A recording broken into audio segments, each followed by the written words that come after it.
This is embarrassing. Can you guys hear me now? Wow. Wow. I've talked for 10 minutes and there's been nothing but dead air. Oh, wow. This is embarrassing. Guys, I'm so sorry. So I'm going to be honest. I got this new headset, or I actually had the headset, but I just started using it. And I didn't realize that the mute button was depressed. So, wow, we get to start this all over again. Guys, I apologize. Thank you one time for the fan or Jack Spade letting me know because I didn't realize I was muted. Oh my God. Wow. What a dummy move. Well, I don't know. Maybe this video will go viral. I'll be the first guy to, I don't know, be muted for 10 minutes and keep on talking. Isn't that something? Wow. Well, that's funny. Guys, I apologize. Let's start over. Welcome, welcome, welcome, welcome, welcome, welcome, welcome to For My ATL Sports Morning Show. And it's interesting. You guys can hear me now. So, again, I apologize. I must have depressed this button right here on my headset and didn't even realize that I was muted. So, one to grow on, guys. Definitely apologize for that. Let's see if we can't start this again and again, guys, 1,000 apologies. That's really something. That's just wow, man. So again, apologies. Hey guys, this is my first show that I've owned, and I'm gonna make mistakes, and I guess that's one of them. So please forgive me, forgive my ignorance, charge it to my head and not my heart. I do apologize. Wow, we got to start all over again. Okay, so here we go, guys. Round two. Three Falcons who could lose their jobs to rookies. Okay. And I won't spend a lot of time on this one, but essentially the first is Lorenzo Carter to Braylon Trice, to Quan Graham to Ruka Roro and Brandon Dorless, and Eddie Goldman to rookie Zion Logue. Right? Okay. So let's get into it. Wow, I feel bad because I broke out my terminology for you guys. I was going to explain the differences between time frames and eras and all of that. And wow, you guys heard none of that. So apologies. All right. So old head, Lorenzo Carter, been doing this for a little while. Um, I wouldn't say he's a great pass rusher, but he's decent. He is decent. Now, the challenger, right? Or the young blood, as some of you guys would say, is Braylon Trice. Um, the potential for Braylon Trice to replace Lorenzo Carter, I'm not going to say is ridiculously high, but it is possible, right? All of the feedback that you get from Braylon Trice is positive. I've really not heard any negatives. This guy can get off the ball. This guy has been. This guy can even go through a few guys. So he can and has shown the ability to get to the quarterback, right? Has definitely shown that. Does that mean he will? Well, time will tell. But if I had to put a percentage on the probability of him replacing Lorenzo Carter, right now I'd say maybe 25 to 30%, right? So that's not an overwhelming shot or an overwhelming chance that this would happen, but he does have a shot to do this. So again, we'll see. Braylon excels obviously from the defensive end position, but he can move around. You can blitz him from several spots. He is flexible. He is strong at the core. He does take on blocks well. I figure, he takes on double teams adequately. So I'd put his percentage at replacing Lorenzo Carter right now, maybe 25 to 30%. I'm going to go ahead and say 25. Right? All right. Next, we got the OG defensive tackle, Taquan Graham. Taquan is, decent sized guy. I think he's flexible from the standpoint of you can play him at defensive tackle. You can also play him at nose tackle from time to time. And he's got two challengers, right? Or two new jacks, as I would say. First would be Rook Aurora, I'll call him Rook because I'm butchering his name. But Rukaroro is a very, very, very, very, very good prospect and draft pick. One of the few draft picks that I looked at that all of his measurables were all green, right? Meaning when you look at a prospect, green is good, uh, red is bad, and orange is somewhere in between. And all of his measurables and or metrics were green when you take a look at him. I think he will be an excellent defensive tackle. I think he will be an excellent defensive lineman. I don't know that he can play nose tackle in a 3-4. And the reason I say that is because a nose tackle in a 3-4 is usually a wide bodied individual that can take on two blocks. That's an automatic run stuffer. Now, that's the prototypical nose tackle. I have seen some variations where you have some that are smaller. And the metrics needed for those smaller nose tackles are number one, the ability to take on two guys at once, the ability to get off of double teams, the ability to be able to still make plays while engaged with offensive linemen. And from what I can see in college, Rook definitely has the ability to do that.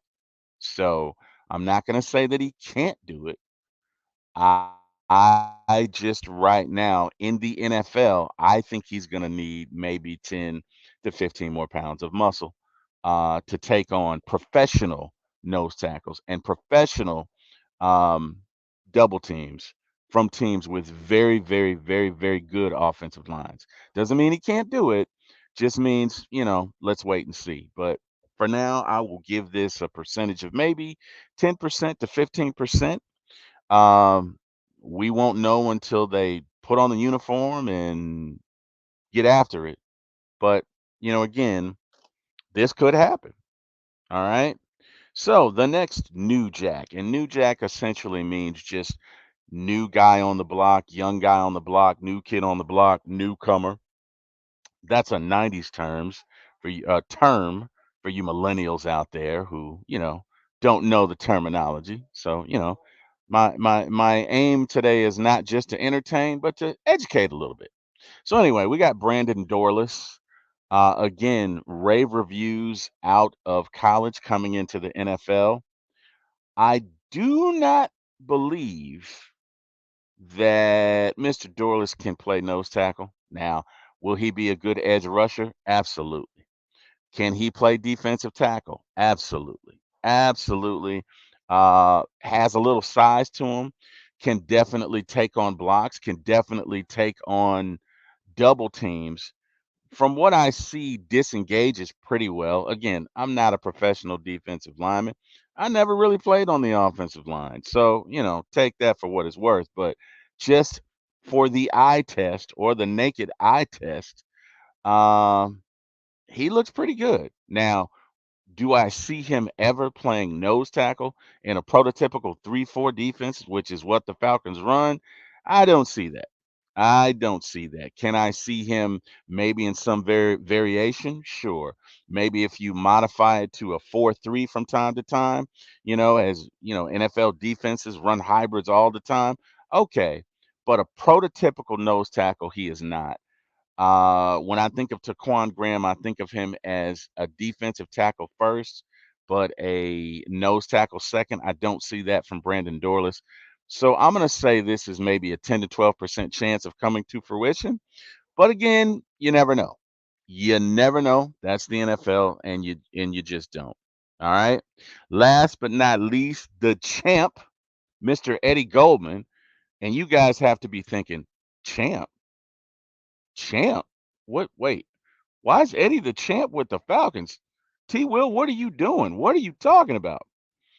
I guess I'm being metaphorical, guys. What I'm saying is, if the Eddie Goldman that we get this year is the Eddie Goldman of old, then Mr. Zion Logue may as well go ahead. Mr. Logue, you go ahead and have a seat over here on the bench. Yeah, we'll bring you in when we need you, but you're not going to start, bud, because Eddie's a stud. Okay. As a matter of fact, you might be able to learn a thing or two from him. You just have a seat there and take notes. We're going to get you in the game, okay? But you won't be starting now. again, guys, I'm being a little dramatic. Eddie, the past couple of years, has been the runaway defensive tackle, right? I mean, it's 50-50 as to whether or not he's going to be there. But if he figures it out, right? If he can stay past, I don't know, training camp and actually play and has that old skill set. I mean, he's still got the size, but if he still has the skill set, the ability, the know-how, if it hasn't changed too much for him, and you get the old Eddie Goldman, first and foremost, that is a run stopper. This guy could probably take on 3 blocks and still make a tackle. He is the prototypical defensive nose tackle. So that's what I mean when I say the champ. I know you guys are gonna say, you're being a little loose and wild with that one. Maybe. I don't know. Let's talk about the challenger, Mr. Zion Lowe. Well, first of all, this is a big fella. Okay. I mean, when he goes into the store to shop for clothes, he's definitely going to the big and tall store. All right. This guy's huge. And he was a run stopper at Georgia. So if Eddie is not on his game, if Eddie is not up to par as far as, the rust factor, then Zion Lowe could very well dethrone him and take that position as a starting nose tackle. And again, in my humble opinion, Zion does have the size to be a prototypical nose tackle in the NFL. Whether or not he can take on 3 blocks, disengage, do what he needs to do, that remains to be seen. But just looking at him from the outside in, he would definitely appear to have that, right? So, you know, I mean, we'll see. Uh, and that, I'm sorry, I've got to give this gentleman credit. That article was by Grayson Freeman. I'm sorry, Grayson Freestone with Blog and Dirty. So, yeah, Miss Lisa, if you're out there, I think this is one of your peers. Anyway, let's get on to our next topic of the day, and that is going to be Troy Anderson. Troy Anderson's improvement could unlock the defensive full potential. This is Aaron Freeman of the Falcoholic, and I would agree with Aaron on this one. And just to give you a little more clarity and a little more detail, Troy Anderson is a great, not good, great coverage linebacker in the NFL. So you put him on a real speedy tight end, and he can cover just about everybody. So he can run with these tight ends. He can stick with them. And when he got injured early last year, what this meant is we really didn't have a great cover guy. Well, I mean, Caden Ellis is a good cover guy, but Caden Ellis is better at rushing the passer. He's really good at rushing the passer. So if Troy is healthy, you can have Troy cover your tight ends and you can rush Caden Ellis in situations that call for it, and you can probably pick up more sacks, which will ultimately result in the Falcons' defense being better. So I completely agree with this. I think Aaron Freeman is absolutely right, and I'm looking forward to seeing this come to fruition. Again, guys, sometimes, you know, things happen and we're not always aware as to why they happen.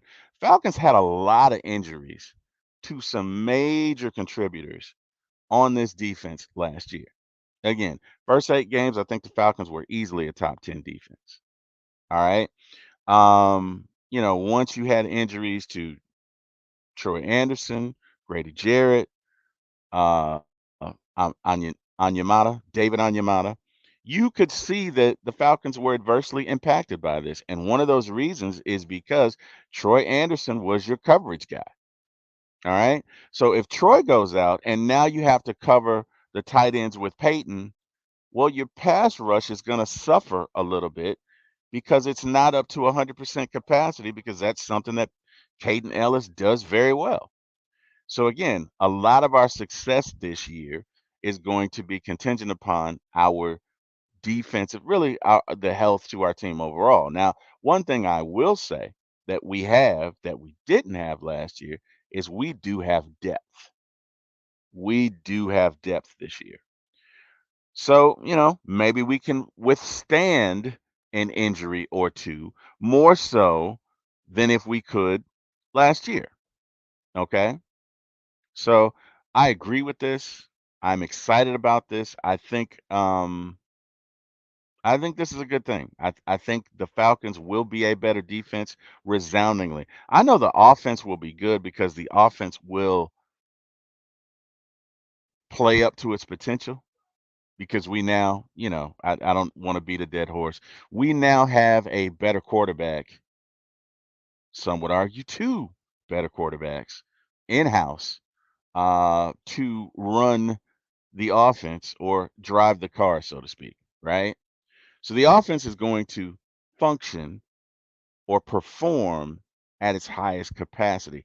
The defense, you could argue, will be better than it was last year. And when I say will be better than it was last year, I really mean better. I really mean that when they were top 10 last year and performing at their highest capacity, this year's version of defense could be better than them because our front seven is better than them. Our defensive line has considerably more depth than last year's Falcons, and our linebackers, you could argue, have more depth than last year's version. Now, our cornerbacks, that remains to be seen. Okay. And we'll get into that and at least my thoughts on that a little bit later on in the show. But for now, I just think that, this year's version of Falcons defense, if things go as they should, if all things go well, could very well be a top five defense. Again, doesn't mean that they will, right? So I don't want you guys, oh, T Will, you said it. I kind of said it, but what I mean is if all guys play up to their capacity, if all things go well, this defense could legitimately be top five. A, because we're getting to the quarterback. B, because we're stopping the run. C, because you really don't have time to throw the ball. Now, you could argue that we don't necessarily have the pass rushers. We don't, but we do have scheme, right? You could argue that with some of our cornerbacks, well, I don't know about them in man to man, but if we're going to play 65 to 70% zone, man to man really isn't going to matter anyway. So the potential is there for the Falcons to be a top 10, definitely top five defense. And a large component of this is having Troy Anderson back and having him to cover tight ends that go out or running backs that go out, putting him in coverage and having Caden Ellis rush on downs that are applicable. So I would agree with that. I would definitely agree with that. All right, guys. Next topic. There is an article out of Blog and Dirty. It's written by Nick Holden, and essentially he's raising four concerns, right, over the Falcons' success this year. And I agree with, I would say, two of them, maybe three, but there's one point I definitely have a bone of contention with. All right. So without further ado, let's get to it. First and foremost, we've got zero proven pass rushers. And that's true. That's true. We do not have that stud, that guy that if it's 3rd and 5, the chance of him getting to the quarterback is 70 to 80%. You know, we don't have that guy right now that evokes fear, right? In offensive tackles everywhere in the NFL. We just don't have. We do, however, have a lot of guys with potential that could be on the brink of massive years, massive, massive campaigns. We do have a Super Bowl winning defensive coordinator. Okay. I'm sorry, a Super Bowl winning head coach that was the defensive coordinator for the Super Bowl winning team, meaning the Rams. Okay. We do have a decent defensive coordinator who knows how to scheme and put these guys in the best position to succeed. So, your stars right now, or your guys with the most experience and most savvy right now, again, this isn't training camp, this isn't the NFL season. Looking from the outside, it would be Lorenzo Carter and Arnold Ebiketie. Now, you could argue that Arnold Ebiketie is due to take another step forward and could be a potential stud this year, right? But the proof is in the pudding. All that's talk. You could argue that Lorenzo Carter, same thing. Lorenzo Carter's a decent rusher. He can get to the passer, but he's not a stud, right? And you do have some rookies that could make some strides this year. And more importantly, even though you don't have studs that are pass rushers, you could argue you do have studs that are defensive linemen. You could very easily argue that you do have studs. I mean, first class studs. You got Jesse. I'm sorry, excuse me. You got Grady. You got David. You got Eddie Goldman. If Eddie is who Eddie has been, that is a fearsome, fearsome, fearsome defensive line, right? So sometimes your defensive ends, by proximity to great defensive linemen, can benefit from that, right? In other words, if Grady is engaged with two offensive linemen, if Eddie Goldman is engaged with two offensive linemen, well, you can only put so many offensive linemen on the line to block, right? That means one of Anyamata and or Ebiketie and or Lorenzo Carter and or a litany of other defensive ends that the Falcons now have may be free to get to the quarterback or Caden Ellis. So a lot of this is going to depend on the health of the Falcons and the scheme, you know. Now, I don't think we have any pass rushers that are just garbage. Let me say that. These guys are NFL players, they're NFL ready, and they've shown that they, within the right set of circumstances, can get to the quarterback. So, I tend to think, looking on the positive side of things, or looking at it, the cup is half full. I really think that we have a couple of guys that have a chance to have a great season, right? And lest we not forget, we could bring back Calais Campbell. Doesn't mean that we will, but we could. We could easily bring back Calais Campbell, and then that defensive line becomes really something to fear. Because in this year's iteration of the Falcons, you don't have to play Calais Campbell 60 to 70% of the time. Okay. He's a little older, and as we know, Father Time is undefeated. So you get a little older, maybe you can't play for 40 minutes anymore. Maybe you can only play for 25, but those 25, are played from a NFL defensive lineman who has 16 to 17 years of experience, 16 to 17 years of know-how, 16 to 17 years of expertise, right? 16 to 17 years of getting around, going through, and getting to that quarterback, right? Lest we not forget, Calais Campbell had, and I think, oh gosh, I can't think of the guy's name, but Calais Campbell, I think, tied for the most sacks on the Falcons last year. So he was a contributor, and that was playing maybe 30 to 40 minutes. You put him in a situation where he only has to play 25 to 20, you're going to maximize him. You're going to get the best out of him. So, again, do we have zero proven pass rushers? Yes. But we also have a very good defensive coordinator who knows how to scheme. So, that's a concern. Is it a worry? No, I wouldn't put it as a worry. It is a concern. Kirk Cousins' health. Well, not speaking to the obvious, Kirk is coming off of a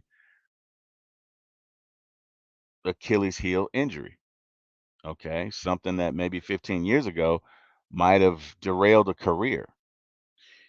With the progress and the innovation of new surgeries, Kirk looks like he's on pace to start the first game, if not the second or third.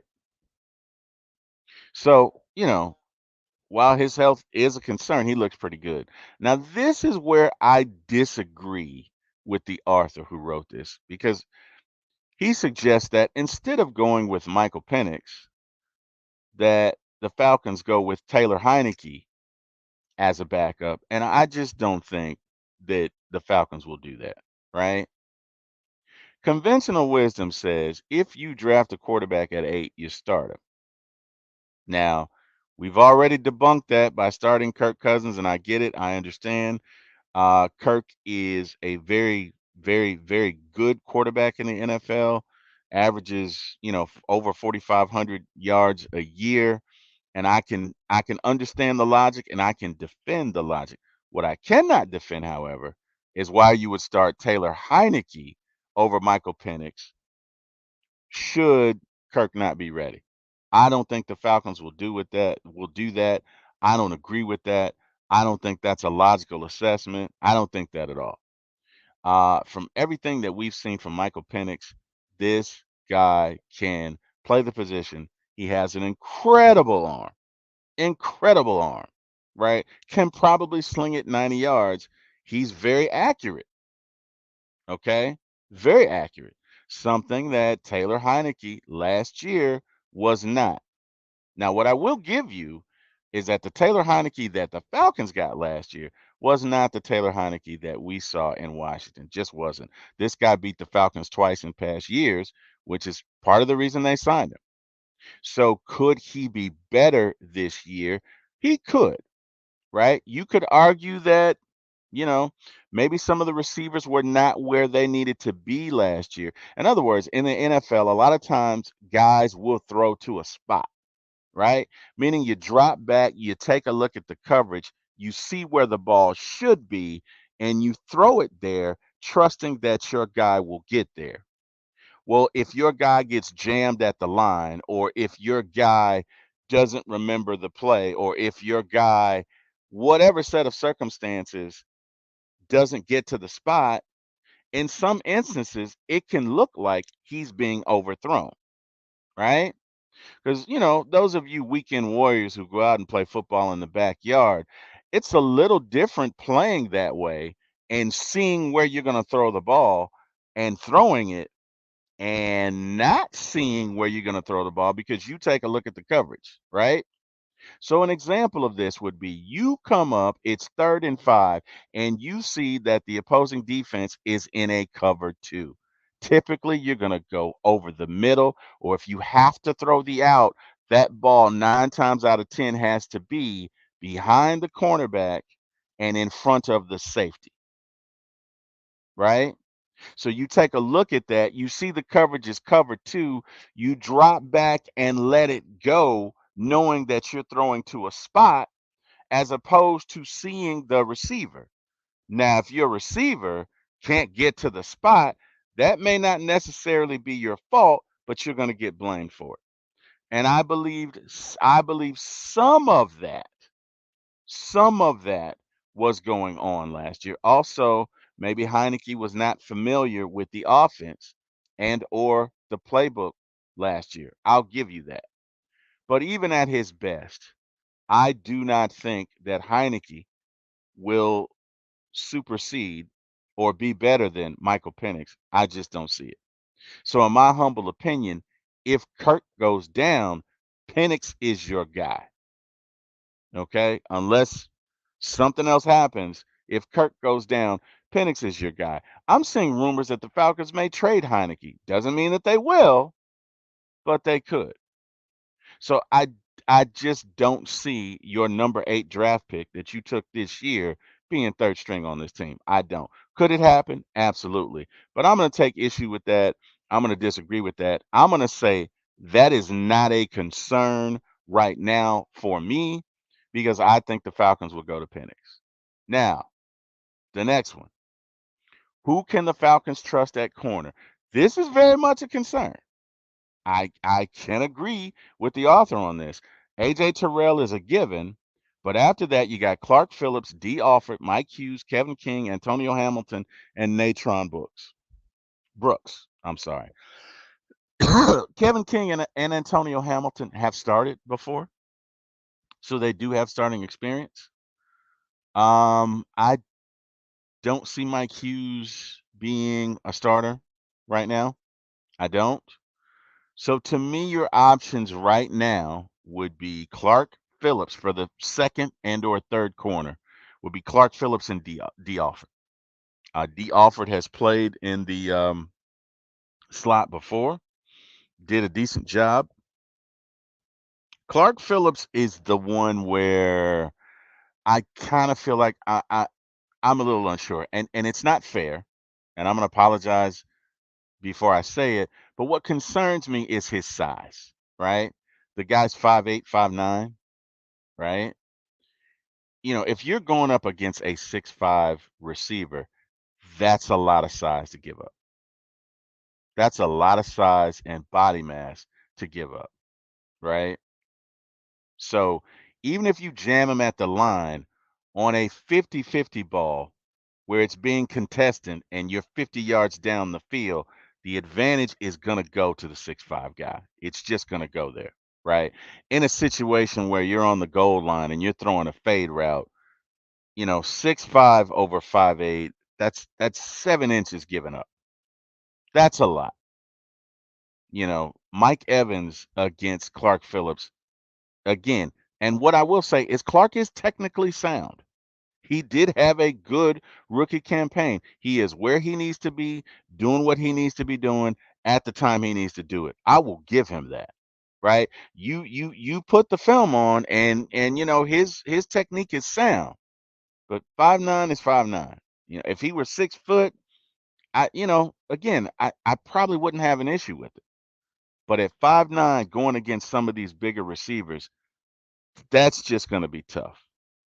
So, that's a concern. Now, again, from what I'm being told, the Falcons may play zone 65 to 70% of the time. So that's not as big a concern as you would think it would be. But it's concerning. And that's a concern for me. What the Falcons will do, that remains to be seen, right? We will cross that proverbial bridge when we come to it, but um, I don't know. I don't know. You could have Kevin King in there. You could have Antonio Hamilton. I really think Clark would be better in the slot, to be honest with you. D. Alford is a good slot corner, but I think Clark would be better in the slot because you typically have more room. In some instances, you may have a little help. There are different things you can do in the slot, in my opinion, than when you're just one-on-one on an island with a guy. So, just my thoughts. Last but not least, Caleb McGarry and pass blocking. And again, this is another legitimate concern because I've brought it up several times. Now, Caleb McGarry as a run blocker, have no issue with it. The man can move some mass. He can move some body. Some bodies. I have seen him blow up some defensive linemen. Very good run blocker. I can't stress that enough.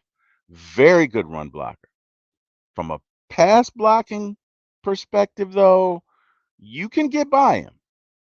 You can get by him. You can get to the quarterback, right now, from what I've seen, from what he has on tape, you can get to the quarterback if Caleb McGarry is your, offensive lineman. Now, there's some things you can do, right? You can stick a tight end over to the right of him, you know.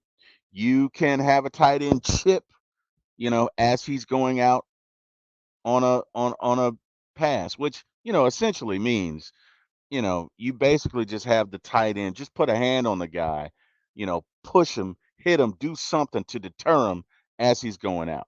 You can do that, right? You can also keep a running back in the backfield as an extra blocker. So there are things that you can do to kind of camouflage or help McGarry out. Now, you do have a capable backup in Storm. I believe his last name is Nixon. Storm Nixon, subbed for Caleb McGarry last year and did a good job. And at least from the outside looking in, looks to be a better pass blocker. So I feel that gives me a little comfort, right? But I'm not gonna lie. McGarry is very much a concern for me on the offensive line. Because if he has a great year, right? If he improves his pass blocking um savvy skill set, this Falcons offense can easily score 35 to 40 points a game. Easily. It's not even close. Okay. But he is the one concern. So I would agree. In two of the four topics or two of the four concerns proposed in this article, I would agree with two of them resoundingly. The first one, is kind of meh. And the Kirk Cousins thing, I disagree with that totally because A, I think Kirk will be healthy. And B, if not, I think you're going to see Michael Penix. And I think you're going to like what you see.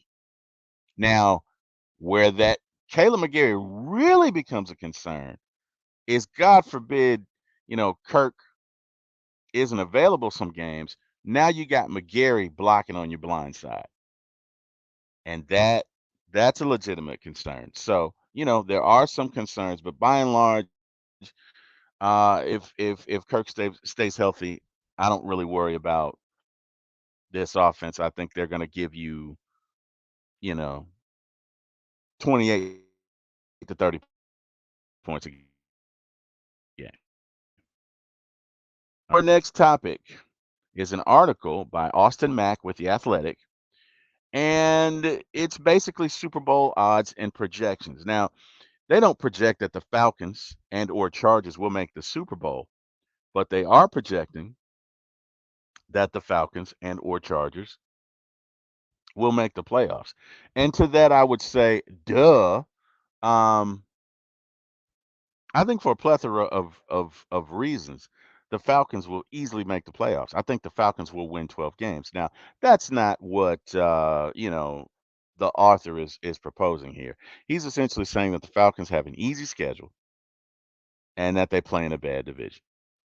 So essentially 9 wins get you in is what I'm, you know, gathering from or that's my takeaway from that article. Now, again, the Falcons, if you look at it, do have somewhat of an easy schedule. Although I don't put much stock in that because teams change and maneuver positions from year to year. So 4 of the teams that you play this year who sucked last year could be resoundingly better, right? So those games that right now on the docket on the schedule that you're just booking as an easy win, those could be barn burners. Okay, you just never know in the NFL from year to year. So, I don't put the schedule does have something to do with it. It's definitely, a metric to consider. But again, there are variables within that metric. Every bad team from last year is not going to be bad this year. Now they may not make the playoffs, but if you lost 3 games last year, you might only you lose 8 this year, right? And to me, that's a 5-game difference. So, you know, I don't know that I put a whole lot of stock in easy schedule. It's definitely something to consider, but I don't know that you could put a whole lot of stock in that. But with that being said, the Falcons the Falcons team overall is resoundingly improved. A, because we have two quarterbacks now, whereas last year, you know what last year was. I'm not going to bash anybody. I don't play in the NFL. I don't put on a uniform. I'm not hitting grown men and being hit by grown men for a living, which is essentially the equivalent of being in a minor car accident every time you get hit if you're playing running back. So let's give these guys the modicum of respect that they are due. But with that being said, I feel like our quarterback situation is resoundingly better. Okay. Um, so, there's that. There's the fact that you've improved the defensive line by leaps and bounds. There's the fact that your front seven is going to be really good. There's the fact that you added speed at the wide receiver position, right? You added Rondale Moore, you added Darnell Mooney, you added Ray McLeod. You added that to a roster that already had Drake London, that already had Kyle Pitts, that already had Bijan Robinson, that already had Tyler Algier. So that offense, now that they have that, right? The two things you were missing from last year's team, I can't say enough, was speed, which we got, and the quarterback, which we got two of. So you add all of that up, that offense is going to be decidedly better. Our defensive line is deeper.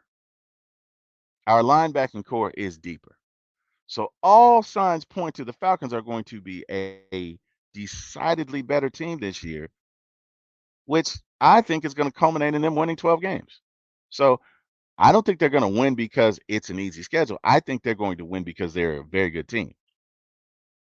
They play in a bad division. Well, again, the numbers would suggest that, right? But each year is its own universe, right? Each year is its own version of reality. So again, back to the easy schedule thing.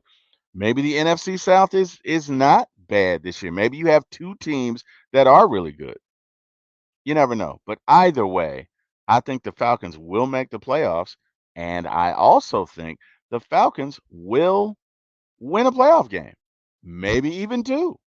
Right? You never know, but I see them making the division. I see them winning 12 games, no less than 11, and I see them having at least one home game and winning that home game. All right, so that's just my thoughts where that's concerned. Last but not least, excuse me, guys. Sorry about that. I've not had my coffee this morning, so I apologize. Last but not least, um, the Falcons claimed offensive lineman Andrew Stuber from the New England Patriots, and this is from I don't know who essentially wrote it, but I see Matt Urban from Twitter, Mark Raimondi from Twitter, and Mike Rice from Twitter. So one of those three broke the story. Don't know who, but I did see an article based on a post from them.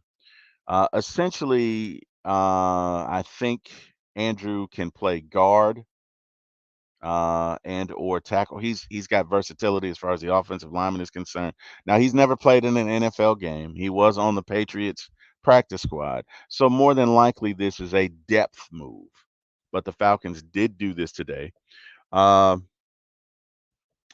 in a move in conjunction with this. They released wide receiver Jaquay Jackson, and so yeah, that's the latest and greatest by the Falcons.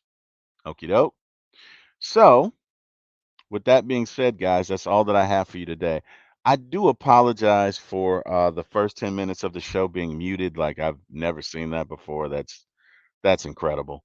I apologize. I can assure you that will never happen again. I am probably going to go back and have to edit this show. But guys, thank you so much.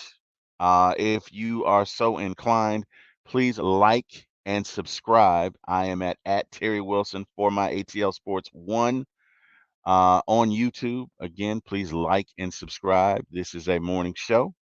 We are trying to obviously get subscribers and grow our brand and grow our show. And any and all suggestions, uh, and or, constructive criticisms are welcome. Hey, love to interact with you guys as Falcon fans. Love my Falcons, and yeah, that's it. So as far as my shout outs are concerned, number one, I thank God to him for from all blessings flow, and he is the creator, originator, and dominator, and everything else. And I just thank God for waking me up this morning. He didn't have to. I thank God for this opportunity. I thank God for you guys. I thank God for my family, my job, everything in my life. I thank God for it. Okay. Secondly, shout out to my family.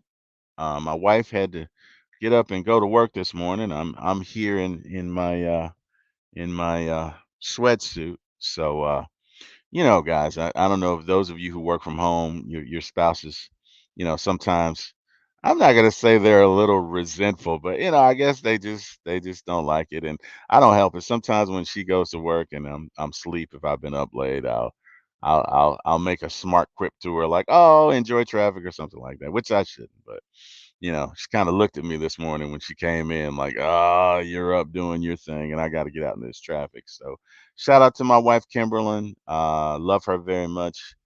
As far as I'm concerned, best wife in the world, and really appreciate her. Shout out to my kids. Um, Shout out to my mother-in-law. Shout out to my family. Shout out to my brothers. And yeah, last but not least, shout out to you fans, all of you Falcons fans out there. Thank God for you, all of the supporters. I can also be seen on One Time for the Fan, and we just have some dynamic supporters and some dynamic people. Just wonderful people. Not only Falcons fans, but wonderful people. People that I could actually sit down, have a beer with, have a conversation, and walk away not only being enhanced and enlightened, but really having a good time. So, again, shout out to all you guys. I will see you guys tomorrow morning. Thank you for spending your time with me and enjoy a very prosperous, successful, and safe day. Goodbye, everyone. Thank you.